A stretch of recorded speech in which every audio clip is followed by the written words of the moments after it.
小小探索家，探索澳門呢座城市嘅秘密。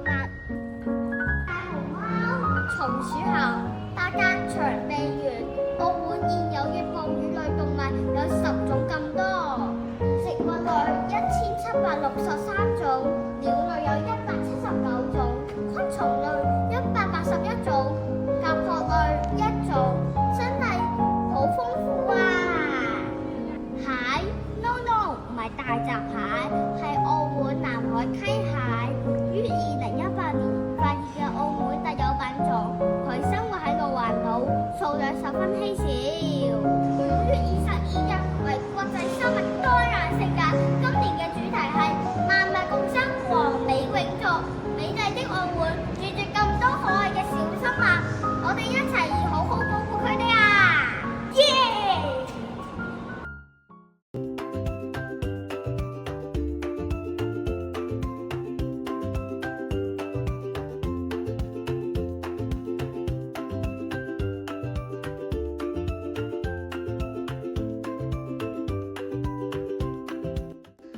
呢個就係松山市政公園，等我嚟介紹所有生物俾你知啦。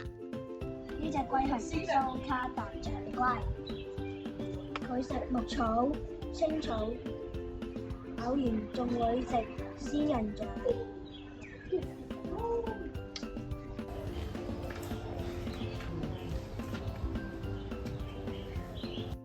呢個係小霹靂。普通翠鳥、白胸翡翠，呢個係白鷺。松山有好多唔同嘅花草樹木，等我嚟話俾你知啦。呢棵係榕樹，佢嘅花期同埋果期都係5至12月，佢樹高就係20米。常綠樹，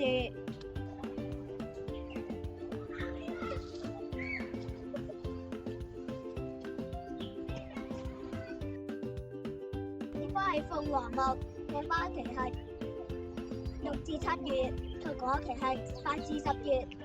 佢嘅身高係20米，係落葉樹嚟嘅。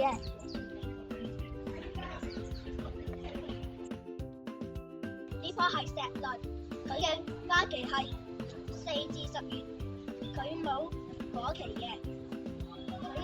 佢樹高係20米，佢係常綠樹。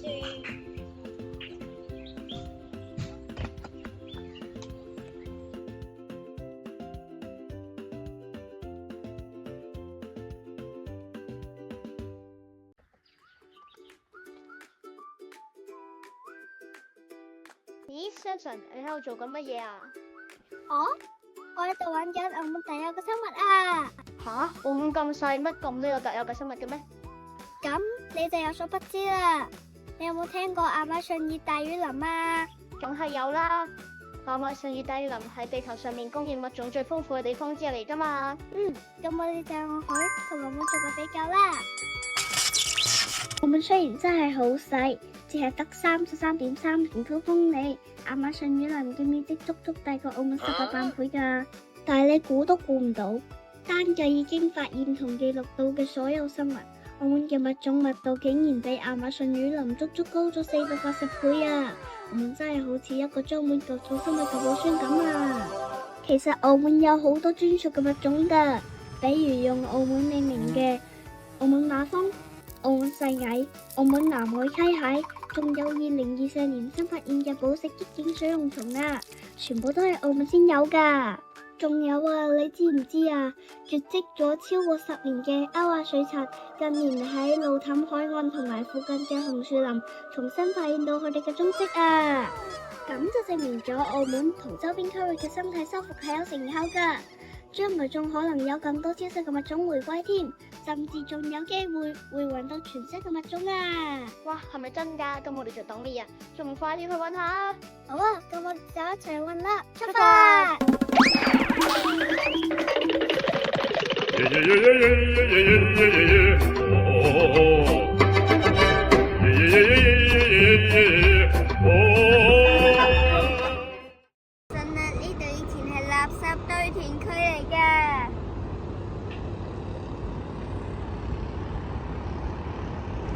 哇，原來呢度以前係垃圾堆填區嚟㗎。係啊，呢度以前係垃圾堆填區嚟㗎，當時政府就將呢個堆填區改造成郊野公園。啊，咁但係垃圾堆填區咪好容易着火咯？係啊，當時啲人種咗好多好犀利嘅植物，其中一種植物就叫火力林，佢係好常見嘅澳門延伸樹，佢生得好快，最重要佢防火㗎。哇，原來呢啲植物對我哋澳門社會有咁大嘅貢獻㗎。係啊，而家嘅大潭山唔止係我哋嘅遊樂場，仲係好多雀仔、昆蟲同埋植物嘅屋企。呢個就係豐富嘅生物多樣性。如果生物多樣性受到破壞，人類作為其中一份子，都會受到好大嘅影響。保護大自然好簡單㗎，源頭減廢，山野不流行。下次嚟大潭山嘅時候，睇下邊個可以最快揾到我哋今日介紹嘅新朋友啦。下次見，拜拜。拜拜。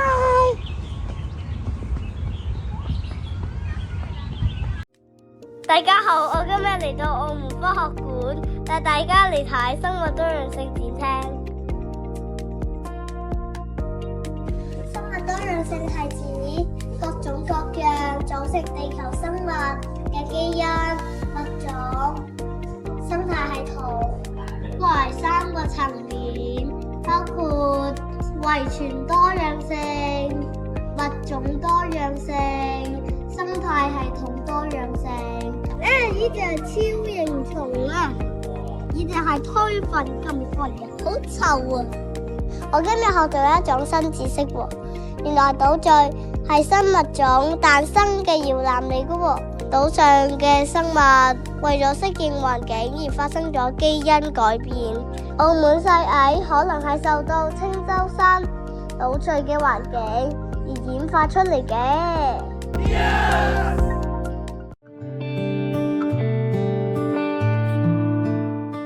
生物多樣性係指地球上所有生命嘅多樣性，係地球上所有嘅生物，包括植物、動物同埋微生物所構成嘅綜合體，代表生命嘅豐富度。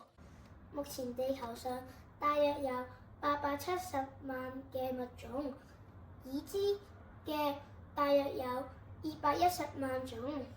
澳門面積雖小，但係物種豐富。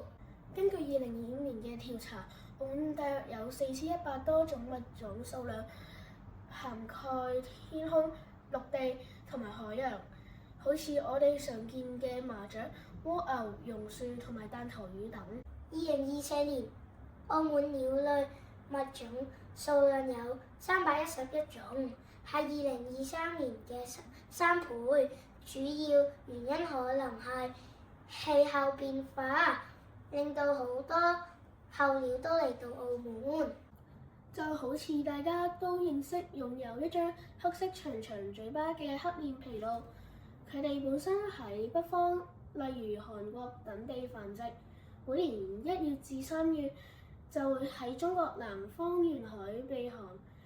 而澳門，我哋可以喺路氹濕地同蓮花大橋濕地發現佢哋嘅蹤跡。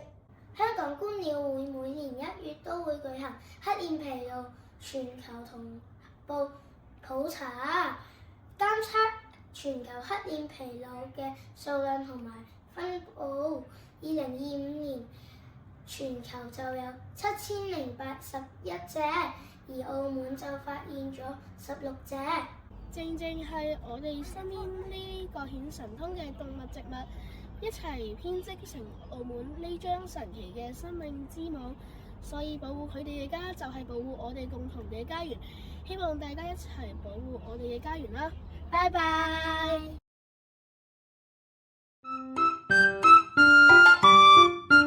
澳門嘅生物你會諗到啲咩？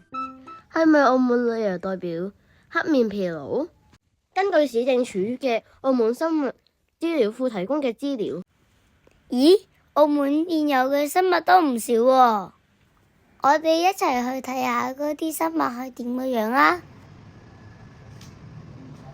我哋澳門雖然面積細，有三面環海，但係有唔少嘅本地物種，比較常見有鳥類，例如麻雀、珠頸斑鳩，日常生活都見到佢哋啊。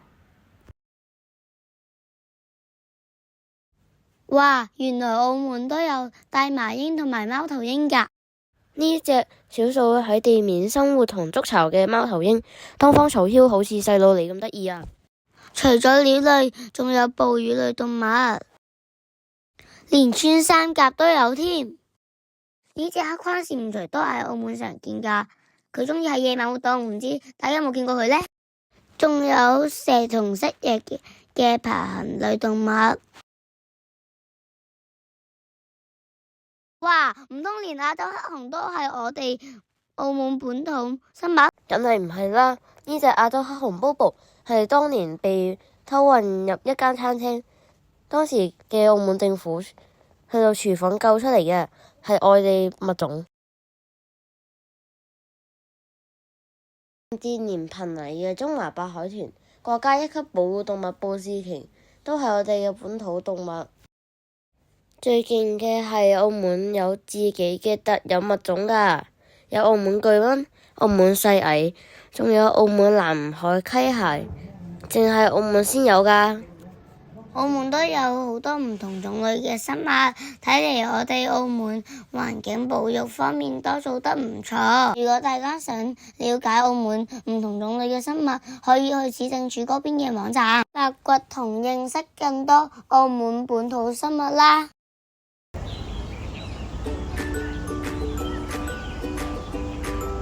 大家好，我係袁瑩濤，歡迎收睇科學欄目。今日就由我同大家講下乜嘢係澳門生物多樣性啦。生物多樣性即係保護萬物共生，讓生態環境可持續發展，有良好嘅生態系統。我哋就有乾淨嘅空氣、淡水、土壤、糧食，都可以幫助穩定氣候。澳門有廣闊嘅山林，亦都有植物、動物、微生物所組成嘅生態系統，仲有澳門獨有嘅物種，澳門鳳尾獅、澳門細蟻同埋澳門南海溪蟹。呢隻就係澳門細蟻啦。澳門雖然地方細，有好多高樓大廈，但係我哋都有好美麗嘅濕地，就係呢度啦，龍環蒲灣濕地。濕地係咩啊？濕地即係一片有水、有生物嘅一塊土地。濕地係主要受水控制嘅生態系統，一般係多種水陸交接地帶嘅自然環境，就好似一塊天然嘅海綿。落雨嘅時候，透過植物嘅根部同泥土吸納過多嘅水分，水量少嘅時候就慢慢釋放水分。龍環蒲灣嘅物種極之豐富，生物多樣性高，有好多鷺鳥、林鳥、昆蟲同水生植物等。其實龍環蒲灣濕地嘅生態曾經因為填海造地而遭到破壞，但係經過政府嘅修復，龍環蒲灣成功恢復返生物多樣性。我哋都要互補，共同一齊守護呢個咁靚嘅大自然啦。我今日講到呢度啦，拜拜。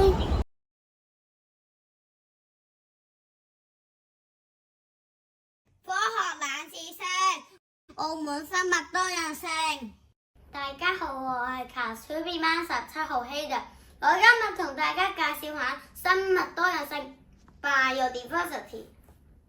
根據1992年由聯合國所訂立嘅《生物多樣性公約》，生物多樣性可分為基因多樣性 （Genetic Diversity）、生態系多樣性 （Ecosystem Diversity） 及物種多樣性 （Species Diversity） 三種。其中物種多樣性係指在一個生態環境或區域裏邊物種數量及相對個體數量。所以你哋有冇想象過我哋生活嘅澳門一共有幾多種生物？澳門地少人多，加上人類活動嘅影響，令到澳門綠化減少。表面上生物生存嘅空間和條件並唔優越，但估唔中咁有限條件底下，單經鑑定嘅植物已經超過1500種，而已知高等脊椎動物就有400多種，仲有具有保育價值嘅珍稀瀕危物種，如虎紋蛙、舟山眼鏡蛇、白皮鷺同黑面琵鷺等。黑面琵鷺同白皮鷺都屬於稀有冬季候鳥，佢哋冬季就會過嚟澳門過暖冬㗎啦。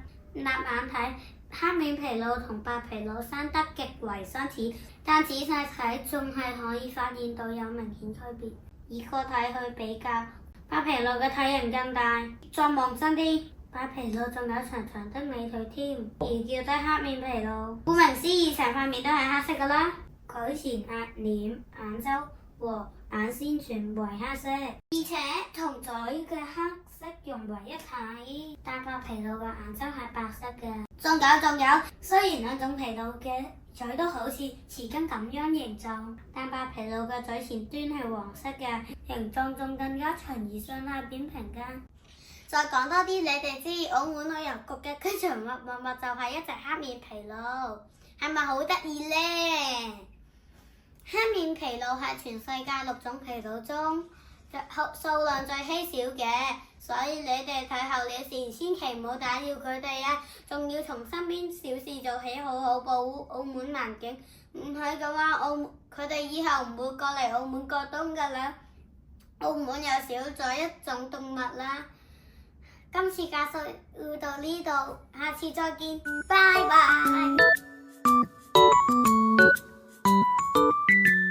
出發啦！澳門生物發現大戰。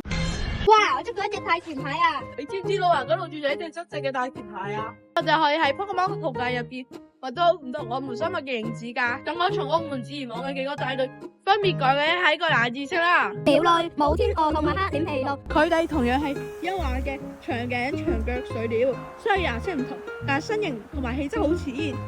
我都見過佢啊！係咪係澳門旅遊吉祥物密碼？昆蟲類花帶蝶和各種蝴蝶，其中黃金甲係澳門常見嘅亞種。甲殼類大甜蟹同埋澳門南海溪蟹喺澳門特有嘅品種，我哋可以喺環見到佢。哇！呢棵嘅樹都幾似蒲珠江嘅椰蛋樹喎。但你知啦，有種叫澳門鳳尾蟬嘅植物。我知道呢個係澳門獨有嘅物種。至到而家為止，指定處嘅澳門自然網站已經收錄咗超過2000種嘅本地生物資料啊！想成為澳門生物發現大師，唔需要用精靈求教，只需要帶上好奇心同埋觀察力就得噶啦。我哋可能會發現新嘅物種噶。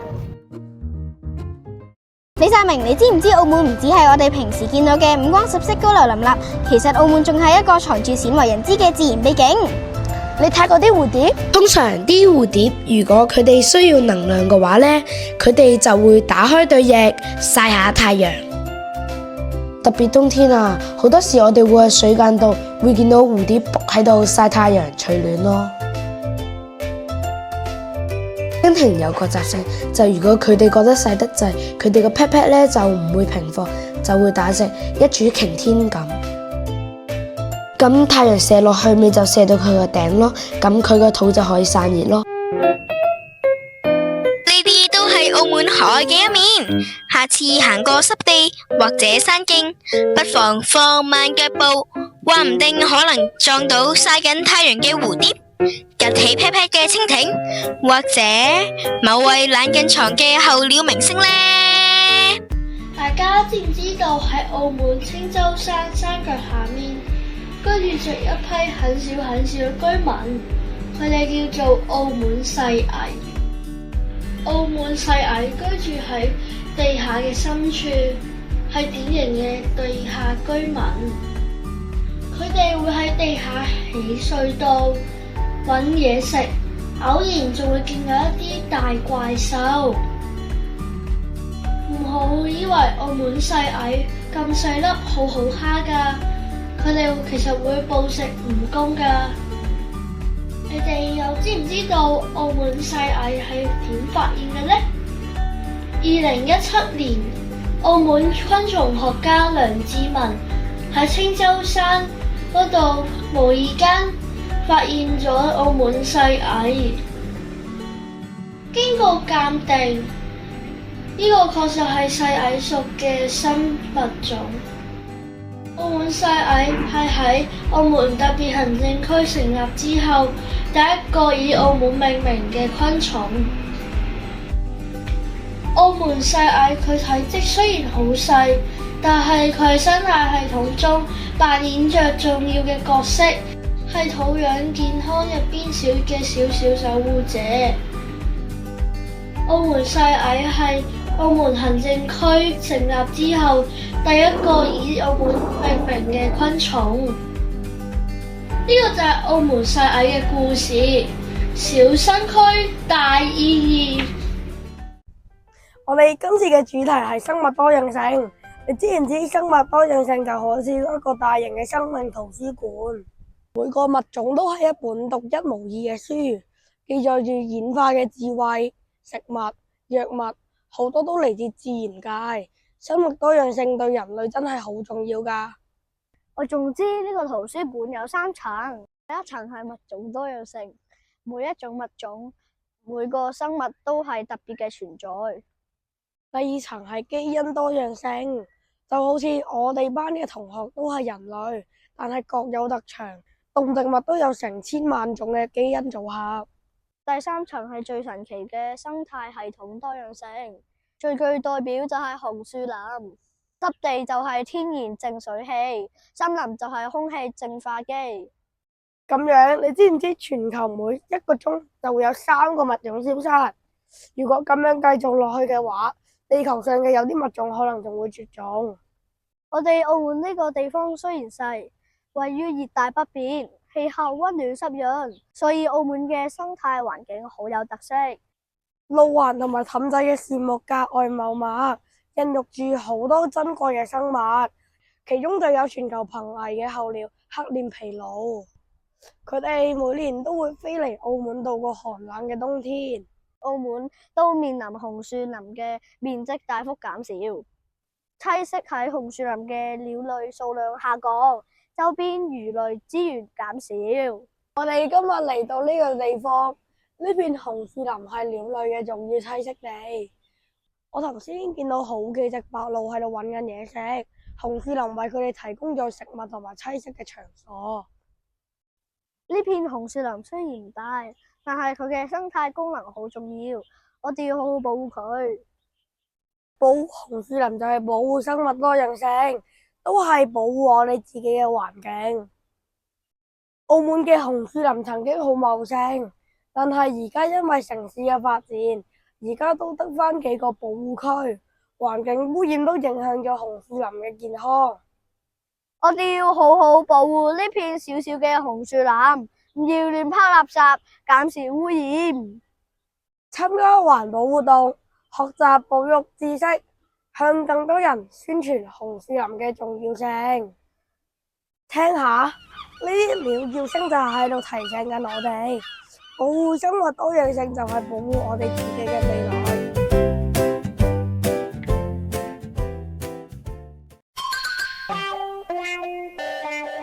細佬，你又話嚟二龍頭睇動物嘅，點解我連一隻馬騮都見唔到嘅？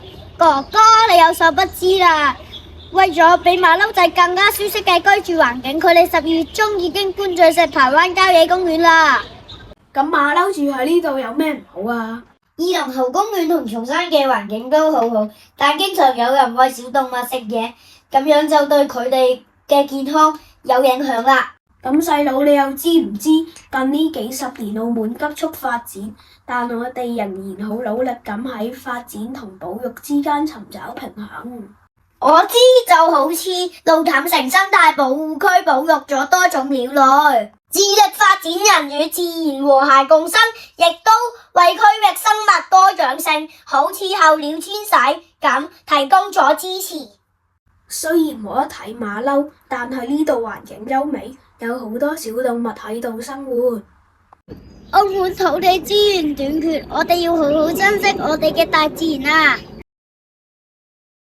！Joey，你帶我哋嚟邊度啊？今日天氣咁好嘅，我哋今日嚟到龍環葡韻濕地科普園地，了解下澳門生物多樣性。氹仔龍環葡韻濕地係受氣候和季節、降雨等因素而影響水位變化嘅地方。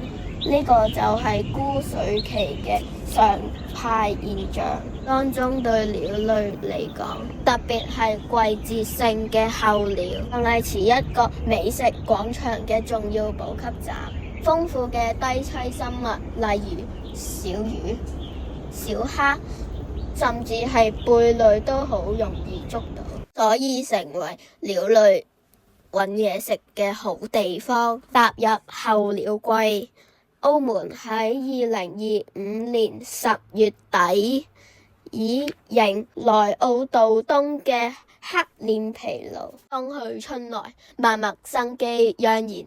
大家睇下荷塘嘅景象幾靚，到時春天嘅景象仲靚啊！好啦，我哋呢個介紹就到咁多啦，多謝大家。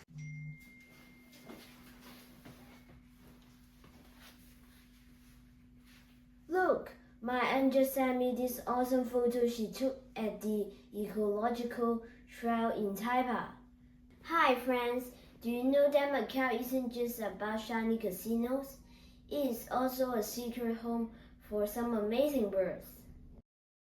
In this one, there is a bird with a black face and a spoon-shaped bill.